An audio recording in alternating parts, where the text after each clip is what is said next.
নমস্কাৰ আপোনালোকে চাবলৈ আৰম্ভ কৰিছে ডিমা হাছাও টাইম ইষ্ট ৱেষ্ট কৰিডৰ NH27 ৰাষ্ট্ৰীয় ঘাইপথ নিৰ্মাণৰ বাবে ডিমা হাছাও জিলাৰ মাহুৰৰ পৰা ডিটকচৰালৈকে অধিগ্ৰহণ কৰা জমিৰ ক্ষতিপূৰণৰ দাবীত পাৰ্বত্য জিলাত যোৱা এক দশক জুৰি ধৰ্ণা আন্দোলন বন্ধ কাৰ্যসূচী চলি আহিছিল। হাফলঙৰ লগতে দিছপুৰত কেইবাটাও বৈঠক হৈছিল, কিন্তু ইয়াৰ কোনো সমাধান উলিওৱা নাছিল।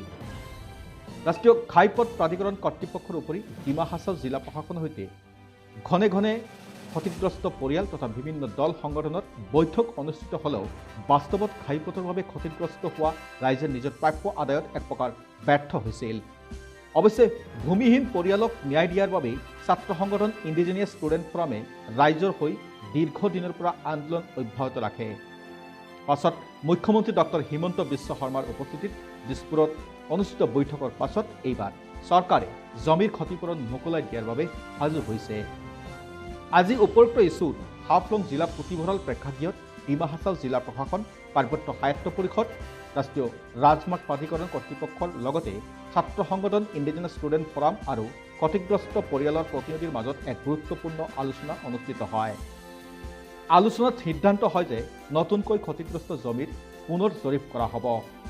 তাৰ বাবে কিছু সময় বিচৰা হৈছে, কিন্তু আচৰিতভাৱে ডিমা হাছাও জিলা প্ৰশাসনৰ লগতে ৰাষ্ট্ৰীয় ৰাজমাৰ্গ প্ৰাধিকৰণ কৰ্তৃপক্ষই এই সন্দৰ্ভত সংবাদ মাধ্যমৰ আগত কোনো ধৰণৰ মন্তব্য দিয়াত ৰাজি হোৱা নাই। Nothing. It's a official government. আজি আপোনালোকে মিটিং কৰিছে, সলিউশন কিবা ওলাইছে নিশ্চয়? নাই, একো নাই। এইটো অফিচিয়েল মিটিং, এটা ক'বলগীয়া একো নাই। নাই কেতিয়ালৈ দিব? এনেকুৱা কথা নাই, দিস ইজ टोटल ऑफिशियल। हमारा कोई कमेंट ही नहीं है।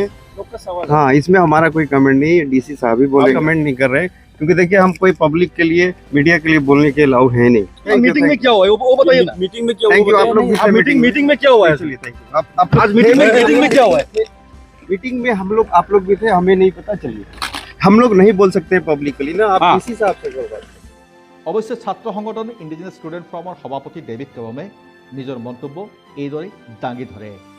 आज में हम लोग honourable chief minister doctor Himanta Biswa Sharma sir का डायरेक्शन के मुताबिक हम लोग यहाँ पर उसने कमेटी फॉर्म किया था स्टेट गवर्नमेंट से, डैमेज असेसमेंट कमेटी बोल के फॉर्म किया था। इसमें हम लोग का principal secretary NCL autonomous council वो चेयरमैन है और डीसी मेंबर सेक्रेटरी है, और जितना गांव बुरा है वो लोग मेंबर है, और गांव में दो अफेक्टेड को भी मेंबर बनाया, और हम लोग एनसीएल इंडिजिनियस स्टूडेंट फोरम भी हम लोग मेंबर है। तो हम लोग यहाँ पे मीटिंग किया है। इस मीटिंग में हम लोग नेशनल हाईवे का जो दोबारा ये असेसमेंट कमेटी से दोबारा स्पॉट विजिट करके रिपोर्ट बनाने के लिए कहा था। हम लोग पब्लिक लोगों से बताया कि 2 दिन का अंदर में ये जो साइट विजिट करके, स्पॉट विजिट करके वेरिफिकेशन ख़त्म करना है, हम लोग मूव किया था। मगर ये principal secretary NCL autonomous council की तरफ से बोला है टेक्निकल ग्राउंड है, ये ख़त्म नहीं होगा। इसलिए हम लोग एग्री किया है, ज़्यादा फास्ट होने के लिए 2 टीम बनाया है। एक है माहौर तरफ लोग विजिट करेगा, और एक है हरंगाजाव पोर्शन विजिट करेगा, और ट्यूसडे से शुरू करेगा, और ये आने वाला हफ्ता के अंदर में जितना पेपर वर्क है, जितना रिपोर्ट है, वो ख़त्म करके हम लोग ऑनरेबल चीफ मिनिस्टर सर को टू रिलीज द फंड हम लोग ये सबमिट करेगा बोल के आज में फैसला लिया है। या 2 साल हो गया है, हम लोग कॉम्पेंसेशन नहीं मिला। रेलवे से तो दिया से था अपना पैसा, मगर नेशनल हाईवे से वो लोग बोला है रूल्स नहीं, हम लोग नहीं दे सकेगा। तो माया करके हम लोग ऑनरेबल चीफ मिनिस्टर सर से बोला नेशनल हाईवे नहीं देगा तो हम देगा बोल के ये स्टेप लिया है। अराउंड अभी 900+ अफेक्टेड फैमिली है इसमें, और 28 गाँव है।